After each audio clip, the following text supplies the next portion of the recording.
You're listening to the Underdog Podcast with Scott Kujak, episode 83. We went to some local sea cliffs just outside the city of Aberdeen, and it was not anywhere I'd climbed before because I'd only been living in Aberdeen a few months, so the whole area was quite new. I was still kind of discovering what the climbing was like there.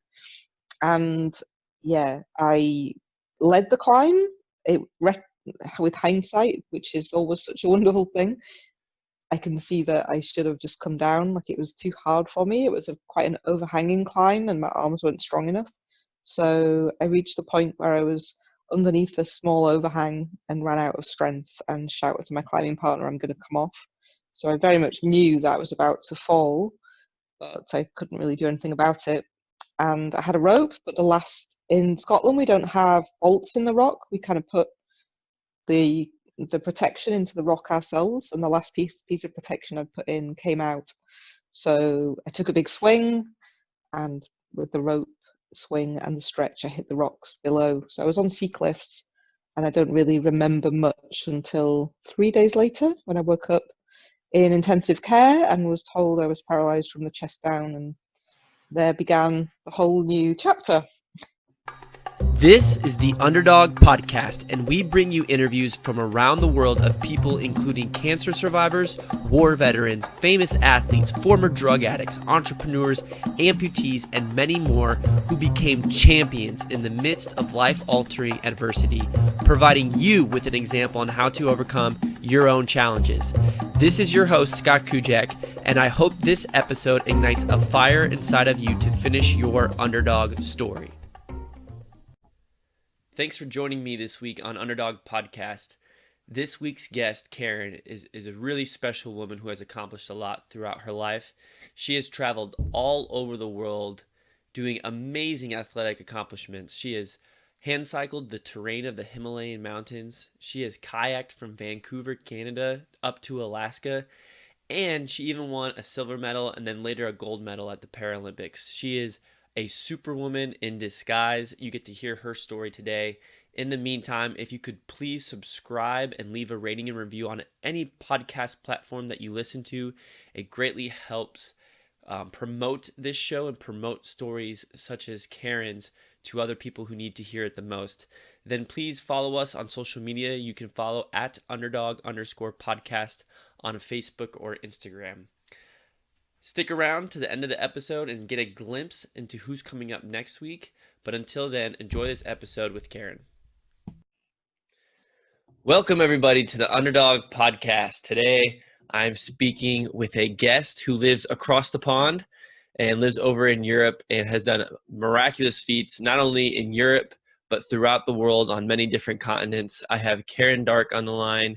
She is a gold medalist and a silver medalist. Well, Karen has accomplished a lot, and we're going to talk about some of the different rewards and adventure-seeking feats that she's accomplished. But first, I want to ask you, Karen, where did your passion for adventure begin? And I know you're really into mountain climbing and cycling and whitewater rafting and all this stuff before you had an accident. Which area of adventure was your favorite growing up?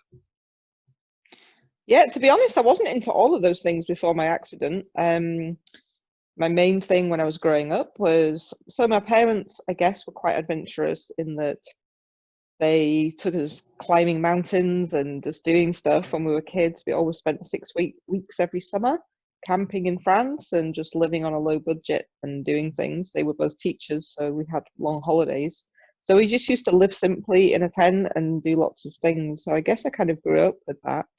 And they both traded their jobs and their home when I was 10 years old to go and spend a year living in America, in Oregon. So we did like a family exchange where you live in someone else's house and they taught over there. So I suppose that, although it's not kind of outdoor adventure, it's still quite an adventurous thing to do and with a young family.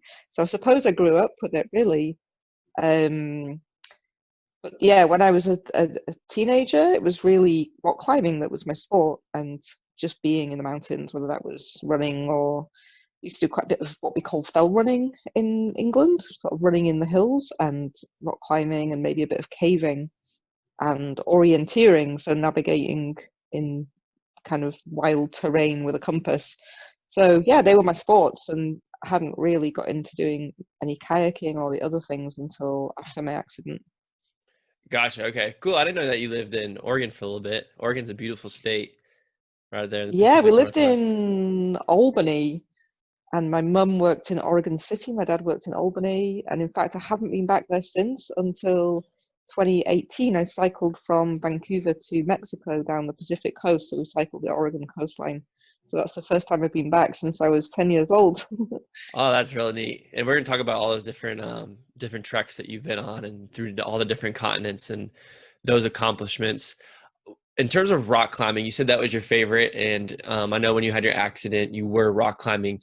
So when you were growing up and really found that passion for mountains and for different terrain and different cliffs, is that something that you wanted to pursue your entire life? And was it more of just like a hobby that you did every now and then? No, I did it, I think from about the age of 14, 15, I basically was climbing every week, and it got more and more. So all my holidays, I went climbing, then ice climbing in Scotland, and then to the Alps, climbing the big mountains in the Alps. My first season in the Alps, I was just so blown away by being there. I was there as a kid walking, but never climbing.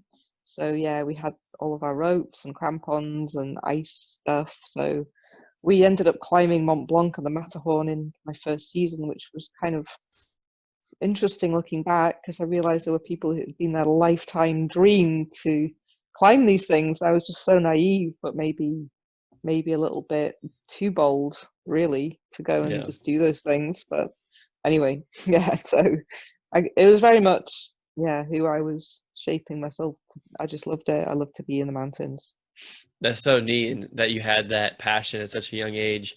I grew up in Florida, and Florida does not have any mountains, so I didn't have any friends growing up that were No. mountain climbers whatsoever. So what Well, happened? I'm not really sure I had friends who were mountain climbers either. Like we lived, maybe I don't know why I how I got into it really, but the first trip to the Alps, I was with two or three friends, and they hadn't done any big mountain climbing either. So we had a book about ice climbing and photocopies of how to do crevasse rescue, and we just took ourselves up onto the glacier and stood there with our photocopies, just trying to figure it out. Like we didn't have an instructor or anything, so it was Dang, definitely self-taught. trial by fire right there. And it's cool that each mountain just presents a new challenge and a huge difference going mountain to mountain. Whereas a lot of other sports that we do today can be monotonous, like running or things like track and field, like you're doing the same thing over and over again. Whereas mountain climbing is always different. What happened during your climbing accident? If you could tell us where you were and what your resulting injuries were. So my climbing accident was in Scotland. It was just a regular kind of day out to climb, nothing spectacular. We went to some local sea cliffs just outside the city of Aberdeen, and it was not anywhere I'd climbed before because I'd only been living in Aberdeen a few months, so the whole area was quite new. I was still kind of discovering what the climbing was like there, and yeah, I led the climb. It with hindsight, which is always such a wonderful thing, I can see that I should have just come down. Like it was too hard for me. It was quite an overhanging climb, and my arms weren't strong enough. So I reached the point where I was underneath a small overhang and ran out of strength and shouted to my climbing partner, "I'm going to come off." So I very much knew that I was about to fall, but I couldn't really do anything about it. And I had a rope, but the last in Scotland we don't have bolts in the rock. We kind of put the the protection into the rock ourselves, and the last piece of protection I'd put in came out. So I took a big swing, and with the rope swing and the stretch, I hit the rocks below. So I was on sea cliffs, and I don't really remember much until 3 days later when I woke up in intensive care and was told I was paralyzed from the chest down, and there began the whole new chapter. Yeah, definitely a tough transition in life. You've definitely made the most out of it. How far was that drop approximately? About 10 meters. I went Okay. back quite a number of years later in a sea kayak to see the cliff, just to see it from where I'd, had this life-changing incident, probably about 10 years later. But it was all very dull and non-spectacular, really. Just a dirty sea cliff. Yeah. I was you mentioned you're paralyzed from the chest down. Is that because you broke your back, or what were your injuries specifically? Yeah, so I broke my back at the chest level, T3, the third thoracic bone. I broke my neck, so I was very lucky not to damage the spinal cord in my neck, because I would have lost my tricep use and my hand function if that had been a sever. And I broke both arms, my wrists, my skull, my lungs, my ribs. Most things in my upper body, I landed kind of on my neck, head area. So yeah, my legs were okay. They weren't damaged. A But not much use miracle. when you can't use them. Yeah. A miracle that you survived, and a miracle that you're only paralyzed from the chest down. Like you said, you broke your neck. Thankfully, you still have function with your arms and your shoulders. Yeah, There's very lucky. And it is a miracle I survived. I think the doctors told my parents basically to expect that I probably wouldn't. And 3 months after my accident, a very close friend of mine died in a climbing accident. And actually, that was a real kick up the backside for me, because I just suddenly really realized I'm alive and he's not. And I have to live this life and make the most of it. And maybe that really helped me move on in such a positive way. At his loss, I realized that, I couldn't focus on what I couldn't do. I had to live what I had. Yeah, his life was not lost in vain. He definitely inspired you, and hopefully he inspired others as well. And I know that you are inspiring many around the world today. Before we go into what you're doing today, I want to ask you one question about that time when you were injured and you were lying in the hospital bed, realizing that, hey, I'm not going to be able to go rock climbing ever again and be able to use my legs. I've interviewed different people on the show who have been paralyzed from an accident of all different kinds of sorts. And one of the things I like to ask them is, how did you deal with mentally knowing that, hey, I know mentally I can go climb a mountain, I can do this, that, and the other, but now physically I cannot? And how did you handle that inner conflict within yourself? Mm-hmm. Well, first of all, I think there's a process of obviously kind of denial, and just I didn't really know anything at that point about the mind-body connection and our ability to heal ourselves in a way, in different aspects. But I still did. Someone said to me, just never give up hope on moving your feet. So for months, I used to just try and move my toes and my feet every day. And eventually, I guess it just reaches a point where there'd been no progress at all, and I just got on with the life that I had. So I suppose at first you go through that process of adaptation and change, and then I suppose it's just down to a simple choice. It's like, this is what I have right now. Maybe it will change, maybe it won't, but I can sit around and be miserable and be a really dull person to hang out with, like just make your friends all depressed as well. And that's my life, and I don't really want to live it like that. So to me, it just seemed a very simple thing of, I have to just make the most of what I've got and try and find adventure and happiness in that. And in the beginning, I thought that would mean not having adventures. Like, it was so painful to see mountains and not be able to go into them, that for a short while I considered just trying to change who I was. I don't know what I thought, but I just thought I'll live a life away from the mountains to kind of avoid that pain. Mm-hmm. And I guess I realized very quickly that I couldn't do that. Like, that kind of life is part of me. And so I kept going back and finding different ways to be in that kind of landscape and interact with it. So lots of tricks of the mind I ended up playing with myself, and I suppose not turning away from that pain as well, just kind of feeling it and living it for a while until it got easier, until I could find a new way to be in that environment and feel happy. Great perspective, a lot of wisdom there. And I like hearing that you removed yourself from the mountains for a time being just because it was too difficult to even see them.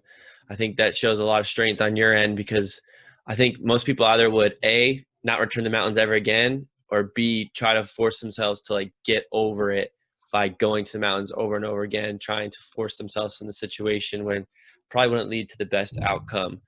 What was your first event that you competed in after this accident? And from there, can you share with us some of the historic things that you've done in cycling?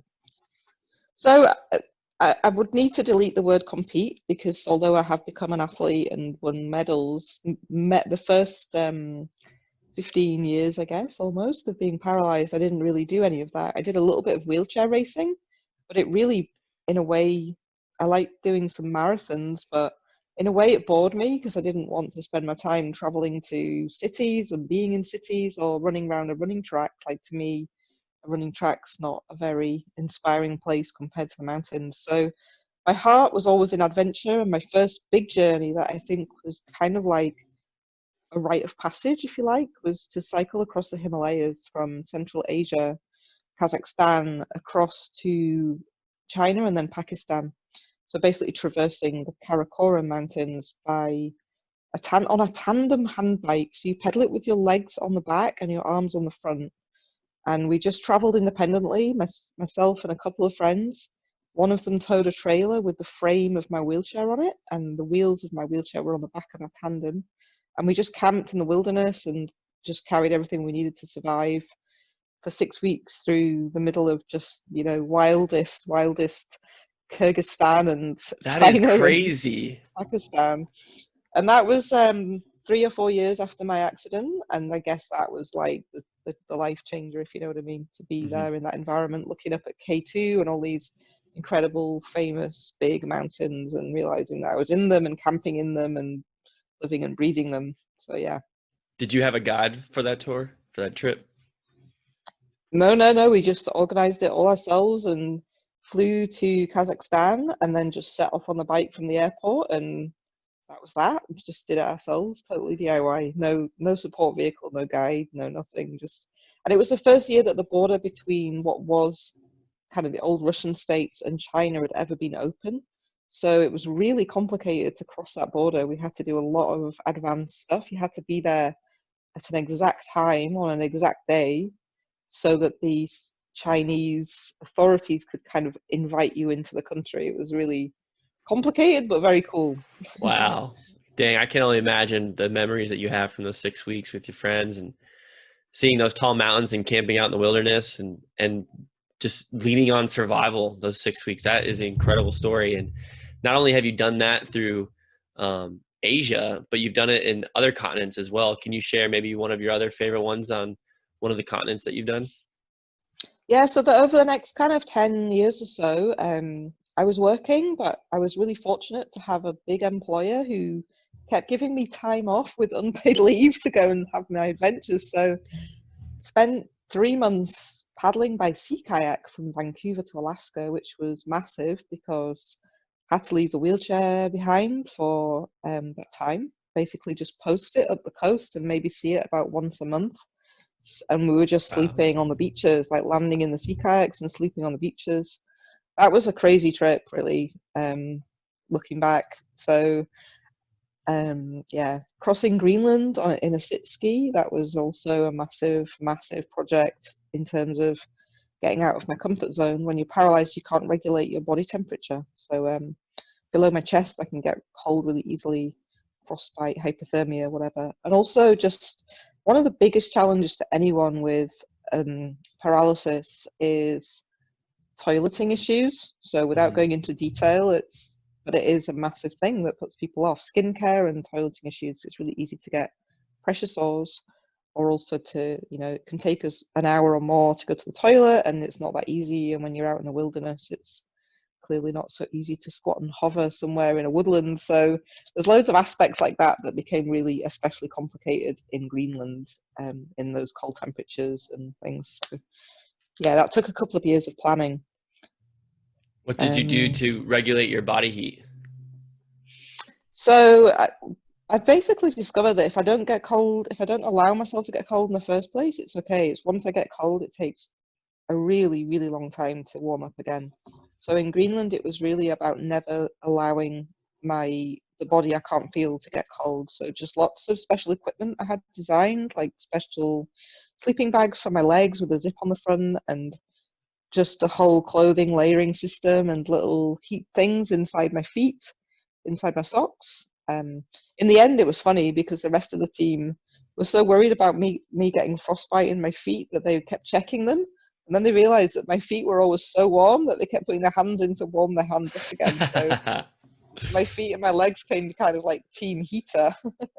That's hilarious. That's That's a definitely, I think, a kill two birds with one stone of checking on you, but also getting warm at the same time. What about the silver medal that you won in the 2012 Olympics, and then the gold medal that you won in the 2016 Olympics? Can you share what that feeling was like in that experience in both ways, and maybe what you learned from placing second in 2012 that helped you get first in 2016?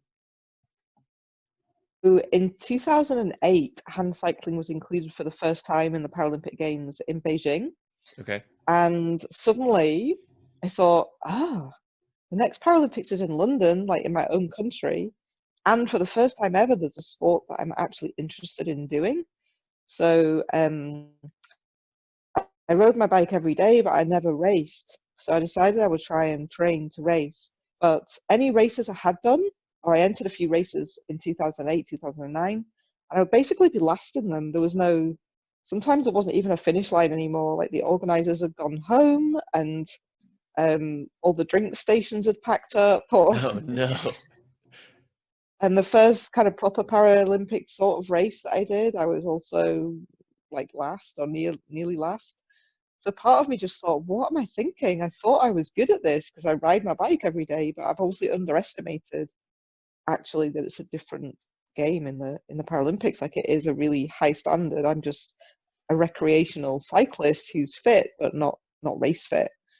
So then it began a journey really of 3-4 years. I got a coach. I learned about how to train properly and all that stuff. If you always do what you always did, you always get what you always got. So I completely changed it up. And all I'd been doing was getting really good at going out for a long time. So I was just really good at going quite slow for a long time, not good at going fast for a short time. So yeah, since then I trained properly and learned and got a heart rate monitor and a power meter and started to do really structured training. And then amazingly got selected. Like it was just really, really hard to get selected to go to London. And that was my goal, just to take part. And then as it got closer, a friend said to me, do you think you could even win a medal? Like, I don't know, like maybe. And it just started to become this, could I actually maybe win a bronze medal? I'd never, I think I made the podium that year at the World Championships. I got third. So I started to believe that maybe I could, but it still seemed, yeah, a massive stretch. But anyway, long story short, I did win the silver medal in what's called the time trial in London. And then, probably more interestingly to most people, myself and my teammate found ourselves racing to share the bronze medal in the road race, which was really a massive, massive surprise because in the road race, I'm combined with other women who have all their core muscles. They would have the stomach muscles and things. So I'd never expected to have a chance for a medal in that race at all. Wow. So we ended up crossing the finish line holding hands to try and share the bronze medal, and there was this big scandal that that's not, you can't do that in an Olympic Games, and that's not what you should do. That's what you do in your village fun run. So the judges had a long time deciding what to do because our digital times were identical. So in the end, they looked at a photo and gave my teammate the medal, which I was fine with because I was happy with the medal I already had. But it was a really interesting process. But that, yeah, London was just so incredible to take part, and I'd never thought beyond that. But then because I'd won a medal, the structure of sport in the UK means that you then have the option of having some funding. So then I realised, oh, I could maybe be an athlete as a full-time job, which I'd never thought. So that led to the road to Rio and another 4 years of hard training. And I was just really excited by the whole process of learning. It's learning that really stimulates me. It's not like, I'm under no illusions that it doesn't make anyone a better person to win a medal. It doesn't really mean anything. Like it's so pointless. Who rides this crazy looking weird hand bike the fastest? It's kind of really not it's not important. But the process of learning how to get better at something and figuring out the detail and just using it as a challenge, I really enjoy. So that's how it went. Um, and then as it got closer to Rio, about a year or so out, I suddenly thought, if I'm ever going to win a race, this could be the one. And I never win in World Cups, World Championships. I've never been world champion. But this year for Rio, I just thought I felt like it was meant to be, and I just put all my focus there, and I put all my belief there. I bought gold everything, like gold shoes, gold phone, gold laptop cover, obviously not real gold, gold Nice. colors. Yeah. um I basically just kind of created gold before it even happened, so that all my friends were like, when you win the gold, I'm going, I don't know if I'm going to win it, but it was like, in a way, it had already happened before I got there. Speak it into existence, and we can tell that you are a very humble athlete and champion the way you're talking about your medals. And people work their entire lives to get a medals, and you realize that there's higher purpose and achievement outside of just getting a medal, but it's the learning, it's the challenge, it's the friendships that you make. Great story. 41.86 miles per hour. Can you tell us what that means? Oh, I don't know actually. What does it mean? I've got no Isn't that your idea. your world record for going as the fastest in a hand cycling bike? Oh, okay, probably. In fact, it's funny, but we did a Zoom call about the land speed record just last week, and everyone knew their speed, and I was like, I don't know what I did. So, okay, yeah. Wow, I've never met an athlete or spoken with an athlete who has broken some record of some sort, even if it's like a high school record, and didn't know their claim to fame. And not, I know that you have many claims to fame, but I'm surprised you don't know that number. Well, my big aim for that was to get 79 kilometers an hour. That was my dream because that's kind of become my magic number. And I think I fell just short of it. I think it was about 70. I don't know what that works out as in kilometers. There was one run where I got just short of 79, but it ended up being an illegal run because the wind was slightly too strong. It was all up in the Nevada desert racing. It's this crazy event, the World Land Speed Record every September. So people come from all over the world with unusual bike designs with fairings on them to just smash down this highway near a town called Battle Mountain, high in Nevada, and break these speed records. So I got involved with a project with Liverpool University from England, where this amazing team of students, really amazing team, had designed a handbike. And it's the first time a team had ever designed one from the university. And they worked together for 2 years to design it. And then I was fortunate to be selected as the female rider, but I never even sat in the bike until literally once for 10 minutes before we went to Nevada, and then What? suddenly got well, because I was away like training for races and stuff, so it was kind of crazy. I got one go in it before leaving Britain, and I was sharing it with a guy, so we had to keep changing things so it fitted both of us. So it definitely wasn't optimal. Could definitely go faster with the right approach and stuff, but it was just yeah, incredible.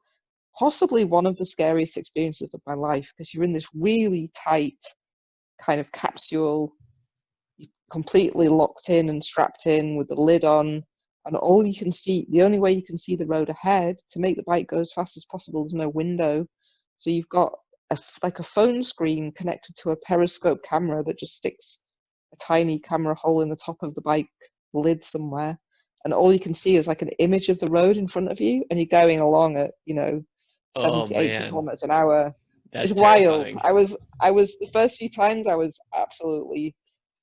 I just suddenly imagine what it's like to be a Formula One driver, where you have to just have all your senses completely focused on that one thing in front of you, nothing else.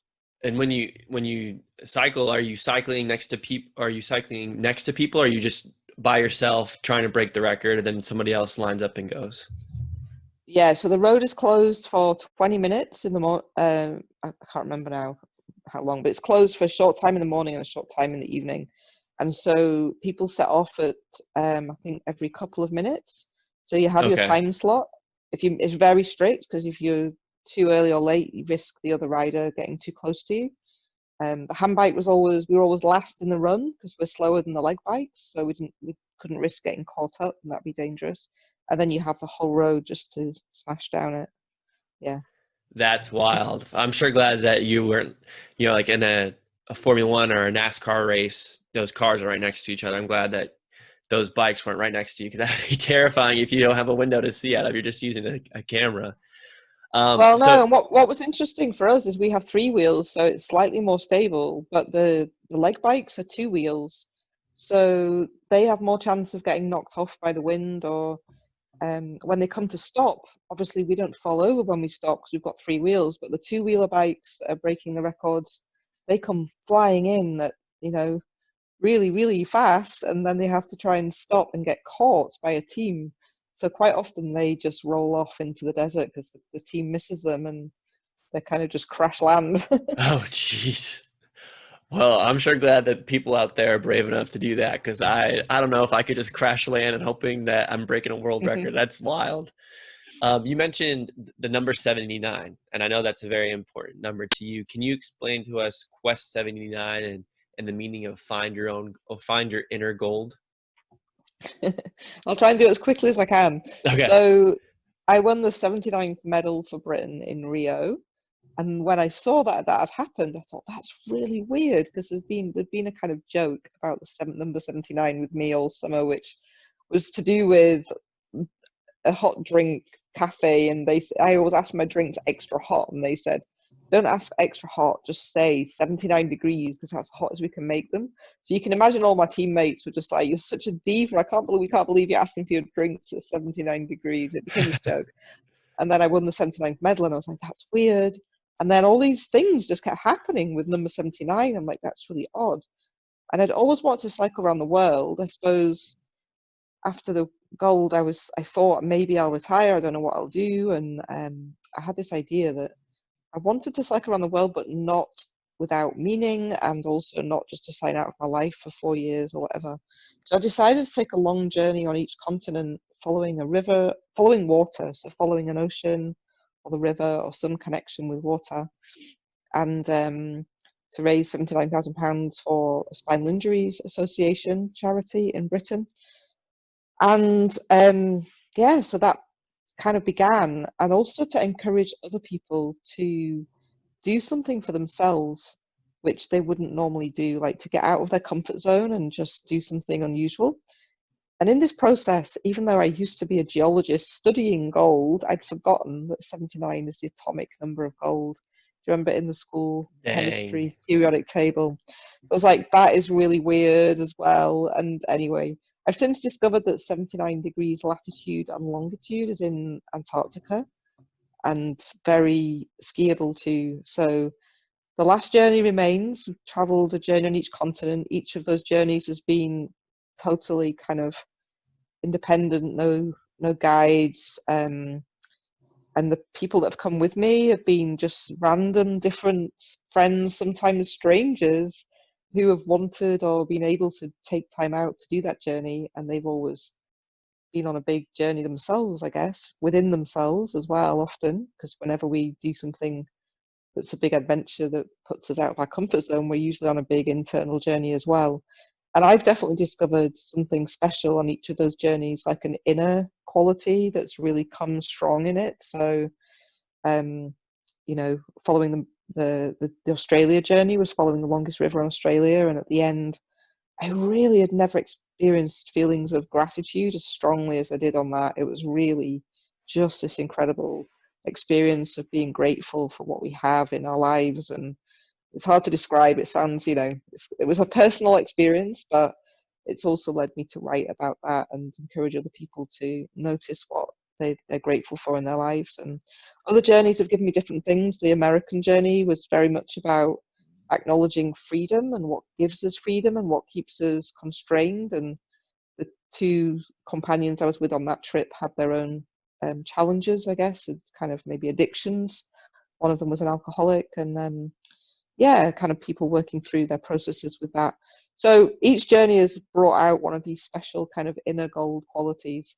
And then the ultimate journey remains to Antarctica to create what we're going to call the pole of possibility. So it's like a new pole, not the South Pole, not anything else, but just there's something iconic at 79 to represent all that's possible when we really connect with that inner part of ourselves that sometimes we're too scared to connect with, because it's kind of scary sometimes to go there with what we need to feel or acknowledge or whatever.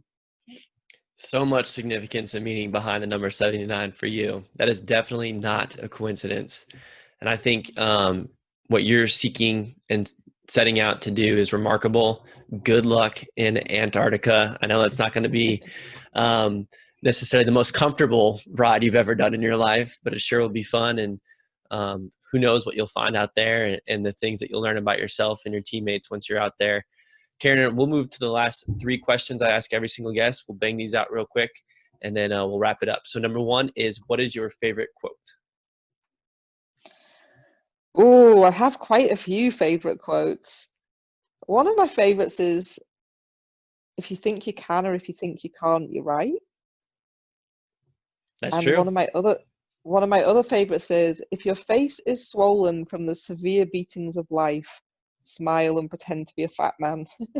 Oh, okay. So I've heard the first one before, and that's so true. Your mindset determines your outcome.